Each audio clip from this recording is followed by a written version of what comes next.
द्विघात समीकरण। एक बार फिर नए ढंग से द्विघात समीकरण को मैं समझा देता हूँ। द्विघात समीकरण होता क्या चीज है, आपको बोलना नहीं, बहुत सुनना है। द्विघात समीकरण होता क्या चीज है, जैसे नाम ही है द्विघात समीकरण, एक ऐसा समीकरण जिसमें x की सबसे बड़ी घात कितनी होनी चाहिए, 2। x की सबसे बड़ी घात कितनी हो, 2, उसे बोलते हैं द्विघात समीकरण। और समीकरणों के बनने को हम प्रारूप को समझने का प्रैक्टिस ऐसे करते हैं। सबसे पहले समझते हैं कि px एक पॉलिनोमियल फंक्शन का फॉर्मेट क्या होता है। एक पॉलिनोमियल फंक्शन का मानक रूप होता है a0 + a1x + a2x² + a3x³ + dot dot dot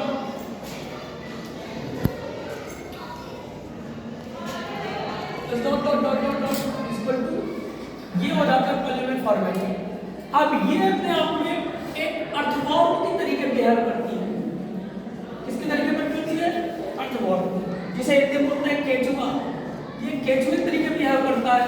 कहने का मतलब ये है कि जैसे केचुए की में एक खासियत होती है बेटा कि उसे अगर कहीं से भी कट किया जाए तो उसका हर पार्ट अपने आप में जिंदा रहता है। वही यहाँ पर भी है, पॉलिनोमियल को कहीं से भी कटिंग करते हैं उसका हर पार्ट अपने आप में अलाइव रहता है, जिंदा रहता है, ठीक है। और हर पार्ट को एक नाम देते हैं। जैसे अगर इस पॉलिनोमियल को यहाँ से कट करके यहाँ से भाग अलग कर दें तो px बराबर आ जाता है a0। इसको हम लोग बोलते हैं बेटा रैखिक बहुपद, इसको बोलते हैं हम लोग अचर बहुपद, अचर बहुपद।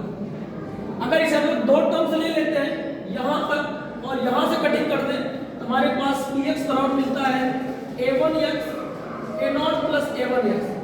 इसे बोलते हैं हम लोग रैखिक बहुपद, रैखिक बहुपद। और अगर यहाँ से हम लोग इसमें 3 टर्म्स लेकर के यहाँ से कटिंग कर देते हैं तो px बराबर मिल जाता है a0 + a1x + a2x²। इसे हम लोग बोलते हैं द्विघात बहुपद, द्विघात बहुपद। और ये बहुपद आगे बढ़ता चला जाता है। तो जब हम लोग बहुपद को किसी भी बहुपद को, इनमें से किसी भी बहुपद को जब इक्वेट कर देते हैं 0 के साथ, किसके बराबर करते हैं, 0 के बराबर, तो जो बहुपद है वही समीकरण बन जाता है। यानी अगर हम लोग इसको px बराबर जो a0 है, अगर हम लोग a0 बराबर 0 कर दें, है ना, नहीं यहाँ से नहीं, अगर यहाँ से हम लोग a0 + a1x = 0 कर दें तो ये बन जाता है रैखिक समीकरण। और यहाँ से अगर हम लोग a2x² + a1x + a0 = 0 कर दें तो ये बन जाता है द्विघात समीकरण, जिसकी स्टडी हम लोग करना चाहते हैं। ठीक है, यहाँ स्पेशल बात यह है, इनको हम लोग कुछ स्पेशल नाम दे देते हैं, इनको कुछ हम लोग स्पेशल नाम दे देते हैं, जिनको अगर हम लोग a2 को बोल देते हैं सिंपली a, a1 को नाम दे देते हैं b, और अगर a0 को नाम दे देते हैं c। और तीनों है आपके पास, ये तीनों वास्तविक संख्याएं होती हैं, मतलब इनके स्थान पर वास्तविक ये होती है वास्तविक संख्याएं।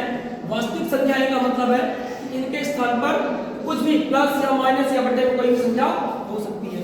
तो हमारे पास इसका मानक रूप आ जाएगा ax² + bx + c = 0। ये है मानक रूप, है ना, मानक रूप, द्विघात समीकरण का मानक रूप। यहाँ पर a को बोलते हैं लीडिंग कोफिशिएंट, लीडिंग कोफिशिएंट, और इसकी वैल्यू कभी भी 0 के बराबर नहीं होगी। अगर लीडिंग कोफिशिएंट 0 हो गया तो ये द्विघात समीकरण ही नहीं होगा। तो द्विघात समीकरण के स्थिति को बने रहने के लिए ये इंपॉर्टेंट बात है कि a 0 के बराबर ना हो।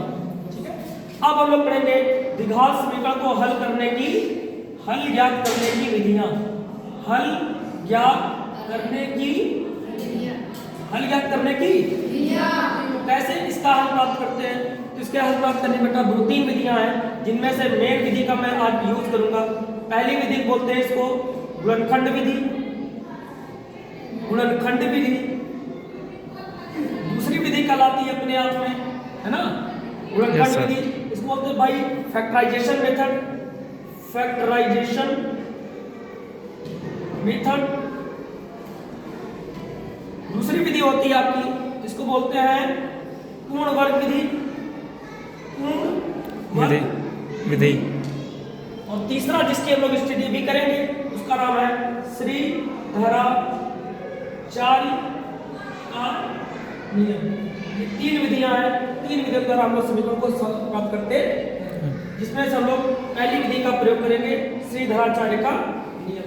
श्रीधराचार्य का नियम कहता है जब आपके पास समीकरण है ax² + bx + c = 0, जिसका सॉल्यूशन निकालने का तरीका होता है s बराबर -b प्लस माइनस कर डी में b² - 4ac/2a। अब बेटा हम अगली विधि अगले एपिसोड में, इस अगले वीडियो में इस समीकरण के द्वारा हल प्राप्त करने की विधि सीखेंगे।